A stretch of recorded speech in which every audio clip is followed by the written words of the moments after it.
Hello friends and welcome back to the Style POV. I'm Gabrielle, personal stylist, color consultant, and someone who spent a lot of time thinking about why we wear what we wear. Today we're diving into the art of dressing, not just putting on clothes, but really understanding how clothing works design-wise, body-wise, and yeah, even mood-wise.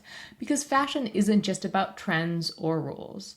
It's about expression, connection, and sometimes, let's be honest, survival. That outfit you reach for when you don't want to be seen, that's a design decision. That one dress that makes you feel like yourself again after just a weird or tiring week, also design. So whether you're a tactile dresser who lives for fabric or someone who wants a better grasp of why certain silhouettes work, we're going to get into it today. We're talking structure, movement, proportion, and how to feel more you in your clothes. Not performative, not perfect. Just real style on real bodies in real life. So let's start off with the concept of design. Not the make it cute for Instagram design, though hey, that does have its place. But the kind of design that quietly shapes how we move through the world. Because good design in clothing isn't just visual, it's functional. It supports you, it frames you, and it can either distract or direct attention. At its core, design in fashion is the relationship between form and function. It's a beautiful symbiotic relationship. Think of it as a conversation between your body and how the garment moves, how something is built, how it's meant to move, and how it sits on your frame. Also, how it makes you feel. The inner architecture of your favorite jacket, that's not accidental. Someone designed those seams, that shoulder line, that waist dart to create shape and structure. So let's break it down a little bit.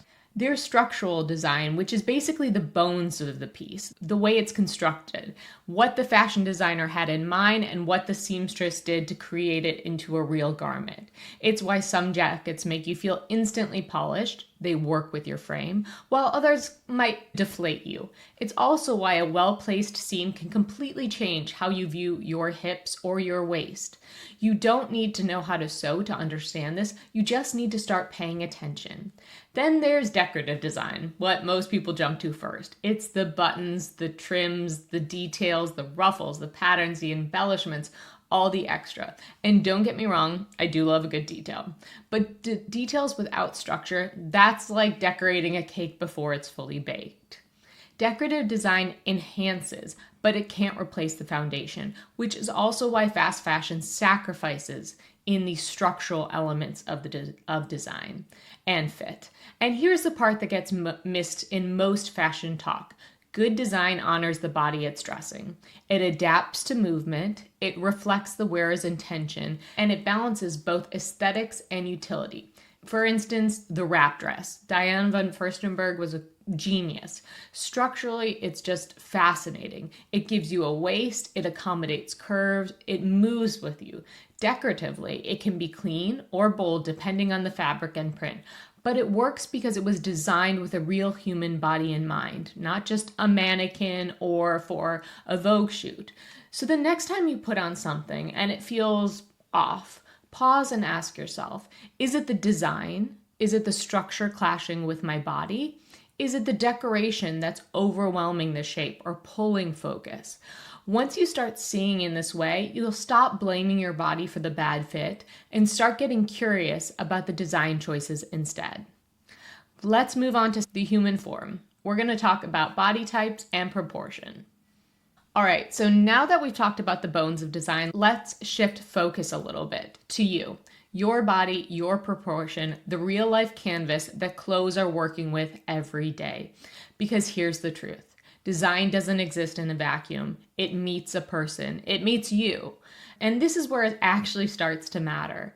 I think one of the biggest myths that people carry around, sometimes without even realizing it, is that there's this one ideal shape that clothes are supposed to flatter, like some invisible gold standard of proportion or body shape or look we're all supposed to line up with. And believe me, this changes over the decades. And if you don't align with that look, well, then your body, that's the problem. Let me gently but firmly say that this is nonsense. Fashion has often treated the human body like it's supposed to serve the garment rather than the other way around. And that's where the disconnection happens. Because if something isn't sitting right on you, if the shoulder line isn't falling in the right location, or the waist is pinching, or the pants are bunching, it doesn't mean that your body's wrong. It just means that the proportion or the design framework wasn't designed with your shape in mind. And here's where things get interesting. Your proportions, not your weight, not your height, not your dress size, but your proportions are one of the most overlooked but powerful tools in dressing well. It's about how your body is distributed, and there's no wrong distribution. Where your waistline sits, the length of your torso compared to your legs, the balance between your shoulders and hips. That's what great styling is built upon, noticing these elements and this relationship. Let me give you a quick example. I had a client once and she was petite, she was brilliant, so stylish, but she kept on saying, nothing ever fits me. And like, why am I not the right size? And it wasn't her size. It was that everything she was buying was made for someone who was 5 or 6 inches taller than her. Once we shifted the focus from size to proportion, like where her waist hits naturally and how high a rise she needed in pants, the length of her sleeves, it was like watching a light bulb go off. Suddenly her clothes weren't fighting her. The clothes were matching the body in scale and in connection. They were cooperating and matching one another. So when we talk about body types or lines, we're not assigning you a fruit or a shape or any label. We're just trying to understand your visual balance. That's all proportion is. It's visual rhythm. And once you learn it, once you start playing with proportion consciously, it's actually fun. You start to see how a cropped jacket can elongate your legs, especially if you're petite, or how a fuller sleeve can balance a narrower shoulder. It becomes a little bit like styling Tetris, except the goal is to feel good and not be perfect. And maybe more importantly, knowing your proportions gives you freedom. Freedom to break the rules when you want, to understand why a certain outfit is working, why it doesn't, because you're no longer dressing reactively. You're dressing with awareness. The next section we're going to talk about is the power of lines, and this is how you express yourself through clothes.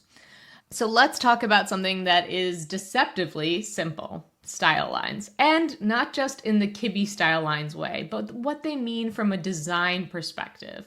It sounds very basic, right? A line. It's just a line. But in clothing, lines are one of the most powerful tools we have visually, emotionally, and stylistically. They create shape. So they're connected. Remember when I talked about those 4 pillars of your style? Lines and shapes are interconnected in fashion design. They guide the eye. They suggest movement, energy, stillness. They're everywhere in fashion, whether you're aware of them or not. Lines are like the unspoken language of clothing. And once you start noticing, it's hard to unsee them. So let's break this down a bit. And again, I'm not talking strictly in a Kibbe sense. So if that's your frame reference for style lines, we're going to adjust it a little bit. But it does relate in some degrees. Vertical lines draw the eye up and down. They elongate. They suggest steadiness, direction, maybe even authority. A well-placed vertical line can make you feel taller, more aligned, and even more put together. That's why things like pinstripes, center seams, long lapels are often used when someone wants to feel sharp and commanding, often found in corporate worlds as well. Now, horizontal lines, they do something different. They can create or enhance width or openness. Again, not necessarily in the Kibbe world. They anchor the eye. They bring stillness. That's why a horizontal stripe at the shoulder can broaden that area, or why a belt might act like a horizontal line, defines and visually grounds your waist. Depending on where you place them, horizontal lines can shift your proportions dramatically. And this can have great effects and can create a very grounding and stable and natural approach. And then there are diagonal lines, which are honestly some of the most dynamic of the bunch. Diagonals create movement. They energize the wrap dresses, the asymmetrical necklines, slanted hemlines. They guide the eye in motion, which can be incredibly flattering and expressive. And then we have curved lines. The soft drape of a silk blouse, the arch of a sweetheart neckline, the gentle flare of a skirt. Curve lines often speak to ease, grace, fluidity. They can feel romantic or approachable or even a little bit mysterious depending on how they're used. What's fascinating is how much these lines reflect emotion. Let's say you're feeling strong, clear-headed, and focused.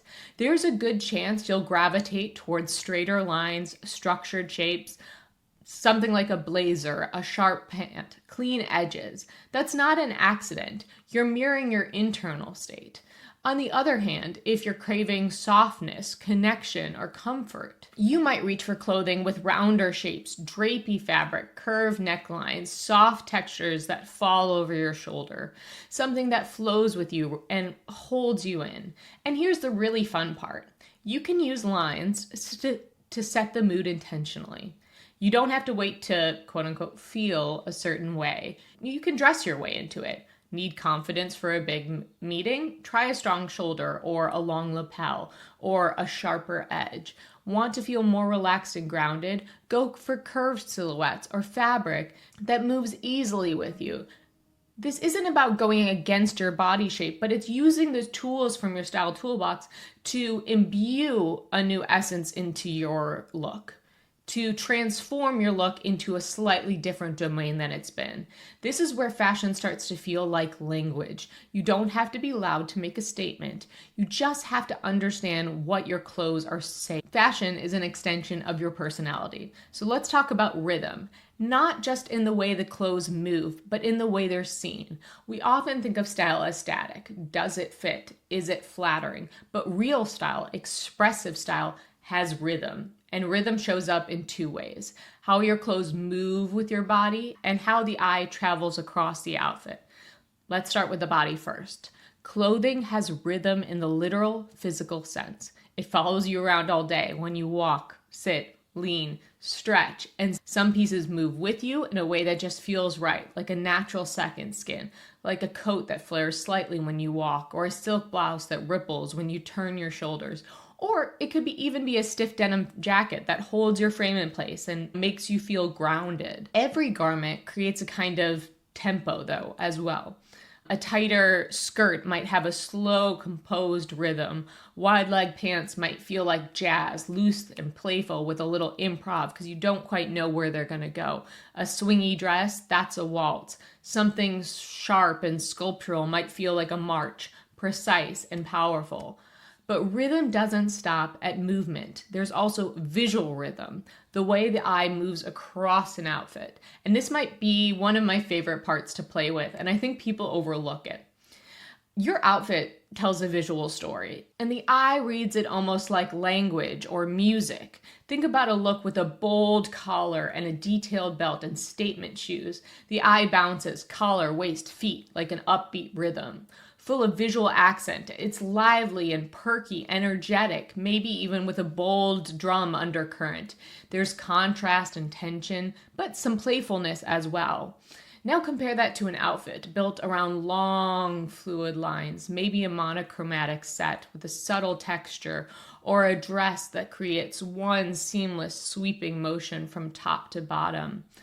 That's a different rhythm. It's a different music composition. It gives us a different feeling. It might feel more like a tango, intentional and smooth and connected, very different from a pizzicato that you might find in a Wes Anderson film. Nothing interrupts the flow in a tango, but the pizzicato is made to excite and energize you. The way you combine shapes, colors, textures, that's what sets the rhythm visually. Is it staccato and detail rich? Or slow and cinematic? Is it symmetrical and balanced? Or does it pull you slightly off center in an interesting way? And here's what's fun. These rhythms don't have to match. You can have fluid visual rhythm in an outfit that moves sharply on the body, or vice versa. You can intentionally contrast them. But it has to be done once you understand the rules. Think of a crisp button down tucked into flowy pants, structured top, relaxed bottom, or a drapey dress with a single bold necklace that stops the eye just for a beat. That's visual rhythm too. You're conducting the gaze and how people take in your outfit. So when you get dressed, try asking yourself two things. How does this outfit want to move? And secondly, how does the eye move through it? Because that's where the magic is, not just wearing something nice, but in curating an experience. One that starts with how you feel in your clothes and extends all the way to how the world sees you move through space. Okay, so we're gonna move on to the illusion game, but it's not what you think. It's actually more about empowerment through clothing. So let's talk about something that gets a little bit of a bad reputation in fashion, but actually, when used with intention, is one of the most empowering tools we have, and that's the tool of illusion. And no, I'm not talking about tricking people or hiding things. I'm talking about visual strategies, how lines, shapes, color placement, and structure can work with your body to either emphasize, thematize, balance, lengthen, or ground your outfits, whatever you want them to do. Because here's the truth. Every outfit creates some kind of illusion, whether you're conscious of it or not. You are always sending visual signals. So why not participate in that process? Why not learn the language? Okay, so let me give you a simple example. If you wear a high-rise pant with a tucked-in shirt, you're visually raising your waistline, which lengthens the legs. Classic proportion shift. Not because your legs were quote-unquote too short, but because you're creating a certain effect. Same goes for something like a well-placed shoulder detail. It can add strength, presence, a little bit of drama to your frame. That's not deception. That's actually intention. And I want to reframe this for a second because illusion isn't about hiding.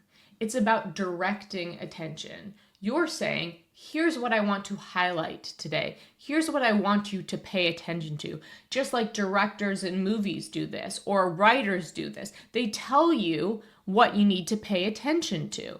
And that answer can change. Some days you want to emphasize the waist. Other days you want to disappear into those soft lines of an oversized sweatshirt or knit fabric.